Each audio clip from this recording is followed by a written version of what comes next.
is Fabrice Calando. I live in Montreal, Canada, and I am currently the head of marketing at a firm called TIMC, which is in the financial sector, and we raise capital for Canadian financial products from overseas investors. I have two examples, I think, that come to mind, and they're both work-related. The first one is earlier on in my career, I was interviewing with two different companies, not related to the one where I'm at now. And one offered a lot of great benefits, great salary, but really was not in a dynamic environment.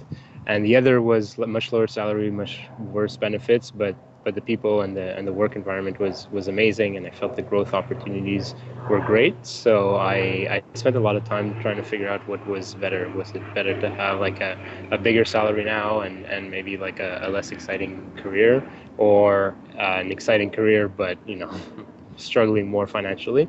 And in the end, I decided to take the one that was just more exciting but less money, and because I realized that down the line I'd be more happy doing something that really excited me as opposed to just making more money in the short term.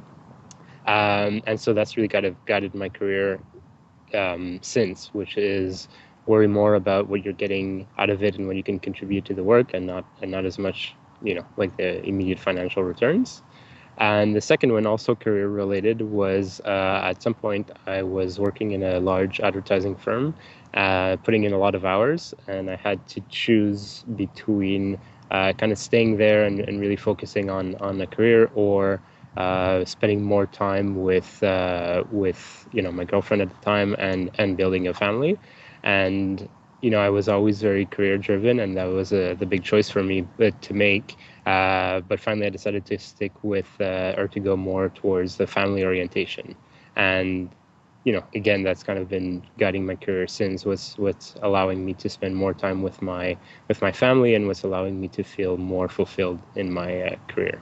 One of the big challenges or choices is really understanding their workforce. I think we're in a time in a company where you have a lot of different generations that come with a lot of different expectations and values and motivations, and so managing your workforce or deciding who to hire is increasingly challenging, because on one hand you can have a more junior member that's more fulfilled by values and the work that he does, and in your same team you can have maybe somebody older who's looking more to just more for salary and benefits and stuff like that. And so you have to manage both people and keep them motivated and engaged. I think that's one of the biggest ones. I think also a second one would be, how should I say, managing people's diverse lives. So I think a lot more and more people are expecting to, yes, be able to contribute at work and then do a lot of great work, but at the same time, they have exciting lives on the outside. They have their families. They have, maybe blogs, or they maybe attend events, or they're active in certain communities. And I think they're at a time where they're expecting now to be able to do a bit of everything. And I think it's challenging for organizations to accept that they have to accommodate a bit of everything, or they'll probably end up losing some of their top performers for companies that offer more flexibility.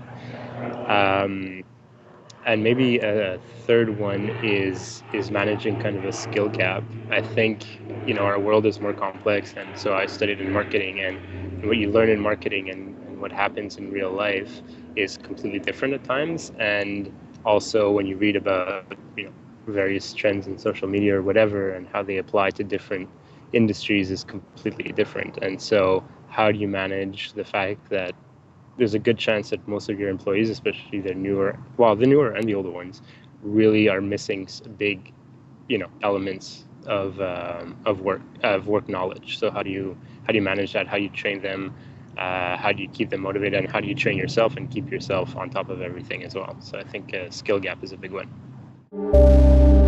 In the end, people just want to be acknowledged for the work that they do. I think that's the biggest one that I've learned. I think in everything that you say or do, people want to know that what they've done matters. And I think a good leader is able to recognize that. And that doesn't necessarily just mean sending off an email at the end of the workday saying, hey, congratulations to so-and-so, you did a lot of great work, but really, giving them a little something special, whether it's for their, a nice little gift for their birthday, or really acknowledging people in person, and or whatever the case may be. And I know it's difficult because everybody's expecting to be recognized in a different way, but I think I would say that's the number one challenge or lesson that I've learned is learning how to acknowledge people and their contributions to their team or to their company. Wow.